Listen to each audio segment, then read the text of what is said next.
హైదరాబాద్ లో భారీ వర్షం కురుస్తోంది. మధ్యాహ్నం తర్వాత వాతావరణం ఒక్కసారిగా మారిపోయింది.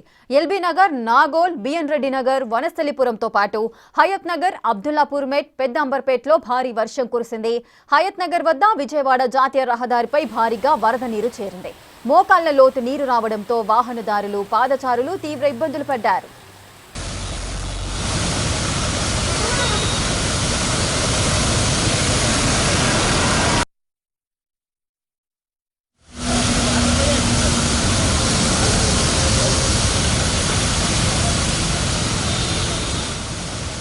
ఇక మధ్యాహ్నం తర్వాత హైదరాబాద్ లో వాతావరణ పరిస్థితులు ఒక్కసారిగా మారిపోయాయి. మధ్యాహ్నమే సాయంత్రం అయిందా అన్న కోణంలో కూడా చీకట్లన్నీ కూడా కమ్ముకున్నాయి. భారీ వర్షం కూడా కురుస్తోంది. కొన్ని ప్రాంతాల్లో మోస్తరు నుంచి భారీ వర్షాలు అయితే నమోదయ్యాయి. అదేవిధంగా మనం చూడొచ్చు, అటు ఎల్బీ నగర్ లో, అదేవిధంగా నాగోల్లో కూడా ఒక రికార్డు స్థాయిలో వర్షం అయితే నమోదైంది. అటు బిఎన్ రెడ్డి నగర్ లో, వనస్థలిపురంతో పాటు అటు హయత్ నగర్, అబ్దుల్లాపూర్ మెట్, అదేవిధంగా పెద్ద అంబర్పేటలో కూడా భారీ వర్షం కురిసింది. హయత్ నగర్ వద్ద కూడా జాతీయ రహదారిపై, విజయవాడ జాతీయ రహదారిపై భారీగా వరద నీరు కూడా చేరింది. దీంతో మోకాళ్ల లోతు నీరు రావడంతో అటు వాహనాలపైన వెళ్లే వాహనదారులు కానీ, పాదచారులు కానీ తీవ్ర ఇబ్బందులు పడ్డారు.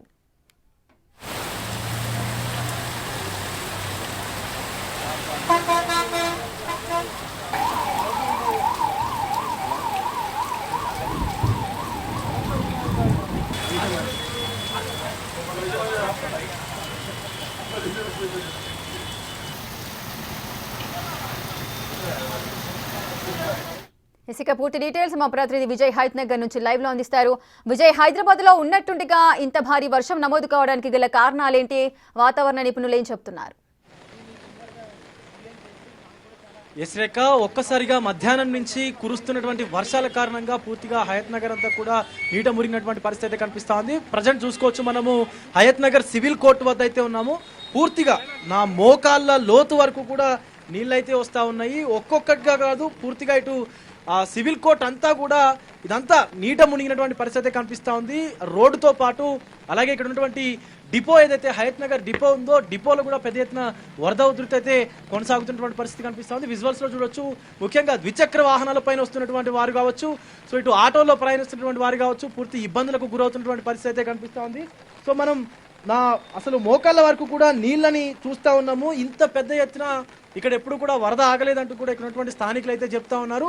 పూర్తిగా అటు కోర్టు భవనంలోకి పూర్తిగా నీరు వెళ్ళినటువంటి పరిస్థితి అయితే కనిపిస్తా ఉంది. సో లోపలంతా కూడా ఒక చెరువుని, కుంటని తలపిస్తున్నటువంటి సిచ్యువేషన్ అయితే కనిపిస్తా ఉంది. ఇక్కడ ఉన్నటువంటి రోడ్డు చూడొచ్చు అసలు. సో లోపలికి ఇటు మనకు కనిపిస్తున్నటువంటి శ్రీగిరీస్ సంఘీ అటువంటి మార్గుకు వెళ్ళేటువంటి రోడ్ ఏదైతే ఉందో, పూర్తిగా ఇక్కడి నుంచి సుమారుగా 300-400 మీటర్ల వరకు కూడా ఇదే పరిస్థితి ఉందంటూ కూడా స్థానికులు అయితే చెప్తా ఉన్నారు. కొంతమంది కోర్టుకు సంబంధించినటువంటి సిబ్బంది అలాగే న్యాయవాదులు కూడా ఉన్నారు. ఒకసారి మాట్లాడేటువంటి ప్రయత్నం చేద్దాం. అన్న, ఎప్పటి నుంచి పరిస్థితి ఇక్కడ? మనకు ఈ 2-3 గంటల నుంచి కంటిన్యూగా వర్షం పడడంతో రోడ్లు మొత్తం జామ్ అయిపోయి వర్ష కారణంగా కోర్టులో కూడా నీరు చేరి మన కోర్టు న్యాయమూర్తులకు కానీ, సిబ్బందికి కానీ, న్యాయవాదులకు కానీ, పోలీసు వారికి కానీ అందరికీ ఇబ్బంది కలిగింది. దాంతో వాళ్ళు హైదరాబాద్ వచ్చి వాళ్ళకి మాకు అందరికి సాయంగా అందించి న్యాయవాదులు అందరినీ, స్టాఫ్ ని, న్యాయమూర్తులు, కొంతమంది మహిళలు కూడా లోపల చిక్కుకున్నట్టుగా తెలుసు. మహిళలు కూడా అందరూ వాళ్ళు బయటికి రావడం జరిగింది, క్షేమంగా బయటికి తీసుకురావడం జరిగింది. ఈ వాటర్ ఏంటంటే డ్రైనేజ్ వ్యవస్థను మనం డ్రైనేజ్ వ్యవస్థను చక్కదిద్దుతూనే ఈ వాటర్ ప్రాబ్లం సాల్వ్ అవుతుంది. దగ్గర ప్రతి వర్షం వచ్చిన వల్ల ఈ వర్షం నీరు నిలవడంతో డ్రైనేజ్ వ్యవస్థను పునర్వ్యవస్థీకరించాలి మొత్తానికి ఇక్కడ. సో చూస్తా ఉన్నాం కదా, కేవలం 2-3 గంటల నుంచి కురిసినటువంటి వర్షం కారణంగానే ఇలా ఉంటే పెద్ద ఎత్తున మరో 2-3 గంటల వరకు కూడా వర్షం వచ్చేటువంటి అవకాశం ఉందని చెప్పి వాతావరణ శాఖ అధికారులు చెప్తా ఉన్నారు. సో అది ఇంకా గట్టిగా వస్తే కనుక ఇబ్బందికరమైనటువంటి పరిస్థితులు ఉంటాయంటూ కూడా న్యాయవాదులు అయితే అభిప్రాయపడుతున్నటువంటి పరిస్థితి ఉంది. అన్న, ఎలా ఉంది ఇప్పుడు ఇక్కడ సిచ్యువేషన్? ఇప్పుడు సిచ్యువేషన్ చూసినట్టయితే చాలా దారుణంగా ఉన్నది. లోపల ఎటువంటి వర్క్ కూడా జరగదు. రేపు ఈ రోజు మా స్టాఫ్ ని బయటికి తీసుకురావడానికి మా పర్సనల్ వెహికల్స్ లో లేడీస్ ని మొత్తం బయటికి తీసుకురావడం జరిగింది, 30 మెంబర్స్ వరకు. ఇప్పుడు చూసుకున్నట్టయితే వాళ్ళకి నడవడానికి కానీ ఎటువంటి సౌకర్యం లేక ఒక చెరువు మాదిరి అయిపోయింది. ఇప్పుడు రేపు రావాలి అంటే బోట్ పెట్టుకొని రావాలి, లోపలికి వెళ్ళాలంటే బోట్ తీసుకొని రావాలి, అట్లాంటి సిచ్యువేషన్ అయింది. ఇట్లా ప్రతిసారి ఇదే జరుగుతుంది. గత 5 సంవత్సరాల నుంచి ఇదే ప్రాబ్లం మేము ఫేస్ చేస్తున్నాము. సెక్షన్ల దాకా నీళ్లు రావడం జరిగింది. రేపు కోర్టు నడుస్తుందా లేదా అనేది ప్రతి ఒక్కరు అదే డిస్కషన్ లో ఉన్నాం మేము. ఇప్పుడు మీరు మీడియా వాళ్ళు వచ్చి దీని రిలేటెడ్ చూపిస్తున్నారు. మేము అధికారులతో 5 ఇయర్స్ బ్యాక్ ఇంతకంటే ఎక్కువ వచ్చేసి వాటర్ వచ్చేసి ఫైల్స్ కూడా ఖరాబ్ అయిపోయినాయి, కేసెస్ పోయినాయి, అందరు చాలా మందికి డ్యామేజ్ కూడా అయింది. అయినా సరే ఎటువంటి ఏమంటారు గ్రో అనేది లేదు. ఇప్పుడు ఒక 1 hour 2 hours కే ఇంత జరిగింది, ఇంకో 2 hours 1 hour పడ్డది అనుకో మొత్తం కోర్టు మొత్తం ఇప్పుడు కూడా సేమ్ రిపీట్ అవుతుంది. ఆ 5 years బ్యాక్ ఏదైతే జరిగిందో ఫైల్స్ పోవడము, నానిపోవడము, అంత డ్యామేజ్ కావడము, అవన్నీ ఏ విధంగా అయితే జరిగిందో అదే విధంగా జరిగే అవకాశం ఉంది. కాబట్టి దీని మీద త్వరగా చర్య తీసుకొని ఏదైనా సొల్యూషన్ చేస్తే బాగుంటుందని అధికారులకు ఎప్పుడైనా చెప్పారా మరి మీరు? మేము చాలా సార్లు చెప్పినాం సార్. ఆల్రెడీ పర్మనెంట్ బిల్డింగ్ కోసం మా ప్రెసిడెంట్ గారిగిన ఇప్పుడే లా సెక్రటరీ గారిని కలవడం జరిగింది. ఇంకా ఇదివరకు అయితే చాలా అది ఉండే, ఈ సార్ వచ్చినాక ఇగో ఇది ఏపీయడం ర్యాంపు మోడం ప్రభాకర్ గారు రావడంతో ఈ ర్యాంప్ వేపించడం వల్ల ఈ వాటర్ ఇంకా లోపలికి పోలేదు. ఇది లేకుంటే కోర్టు మొత్తం ఫైల్స్ అన్ని మునిగిపోతుండే.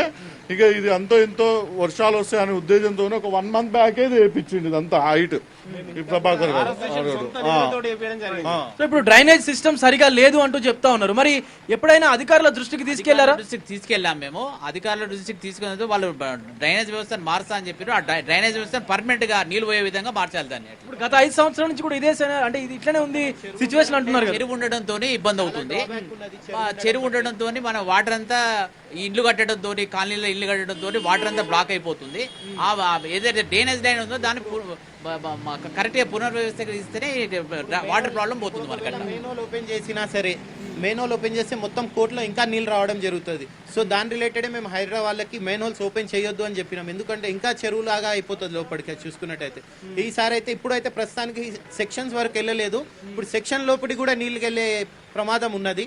సో అధికారులకి మేము మీ మీడియా గురించి ముందు వినవించుకునేది ఏంటి అంటే తొందరగా మీరు యాక్షన్ తీసుకుంటే మా అందరికి చాలా హెల్ప్ఫుల్ గా ఉంటది. And thank you for the media people for showing what ever is happening over here. Right, చూస్తా ఉన్నాం కదా, సుమారుగా మన మోకాళ్ళ లోతు వరకు కూడా నీళ్ళు అయితే ఇక్కడ నిలిచిపోయినటువంటి పరిస్థితి కల్పిస్తా ఉంది. హయత్ నగర్ కోర్టు ఆవరణలో పూర్తిగా ఇటు హైడ్రా సిబ్బంది కావచ్చు, అలాగే ఇక్కడ ఉన్నటువంటి జిహెచ్ఎంసీ సిబ్బంది కావచ్చు, పూర్తిగా ఇక్కడ ఉన్నటువంటి మ్యాన్ హోల్స్ ని ఓపెన్ చేసి, సో ప్రతి మ్యాన్ హోల్ దగ్గర ఒక ఉద్యోగి అంటే ఒక సిబ్బంది కూడా నిల్చొని ఉన్నారు. ఎందుకంటే ప్రమాదవశాత్తు ఎవరైనా వచ్చి ఆ మ్యాన్ హోల్లో పడేటువంటి అవకాశం కూడా ఉంటుంది. కాబట్టి ప్రతి మ్యాన్ హోల్ దగ్గర ఒక్కొక్క పర్సన్ కూడా నిల్చున్నటువంటి పరిస్థితి అయితే కనిపిస్తా ఉంది. అన్న, ఎంతమంది సిబ్బంది ఉన్నారు ఇక్కడ మీరు ఇప్పుడు?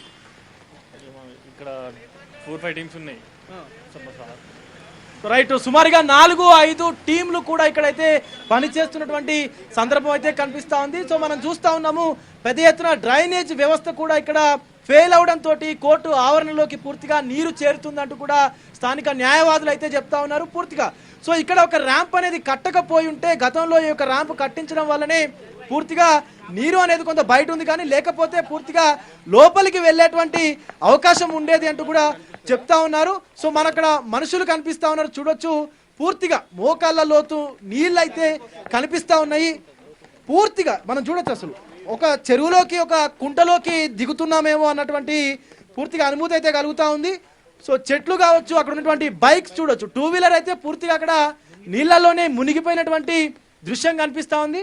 సో నా మోకాళ్ళ వరకు కోర్టు ఆవరణలో ఈ గ్రౌండ్లో అయితే నీళ్ళు వచ్చినటువంటి సందర్భం కూడా కనిపిస్తా ఉంది. పూర్తిగా ఇక్కడ ఉన్నటువంటి ఈ నీళ్ళని మొత్తం బయటికి పంపించాలంటే దీనికి ఒక ప్రత్యేకమైనటువంటి డ్రైనేజీ వ్యవస్థ ఖచ్చితంగా అవసరం అని చెప్పి కూడా ఇక్కడ ఉన్నటువంటి సీన్ ని చూస్తుంటే అర్థమవుతా ఉంది. ఎందుకంటే అధికారులకు పలుమార్లు ఇక్కడ ఉన్నటువంటి న్యాయవాదులు కావచ్చు, న్యాయమూర్తులు కావచ్చు చెప్పినప్పటికీ కూడా పట్టించుకోవట్లేదంటూ కూడా కొంత ఆవేదన అయితే వ్యక్తం చేస్తా ఉన్నారు న్యాయవాదులు. ఖచ్చితంగా దీనిపైన చర్యలు తీసుకోవాలి. గత 4-5 సంవత్సరాల నుంచి కూడా ఇట్లాగే జరుగుతూ ఉంది. కొంతమంది ఇళ్లలోకి నీళ్లు వెళ్తా ఉన్నాయి. ఈవెన్ కోర్టు రేపు నడుస్తుందో లేదో కూడా తెలియదు అంటూ న్యాయవాదులు అయితే ఆవేదన వ్యక్తం చేసినటువంటి పరిస్థితి కనిపిస్తా ఉంది. Rekha. Right, thank you Vijay, thanks for the live details.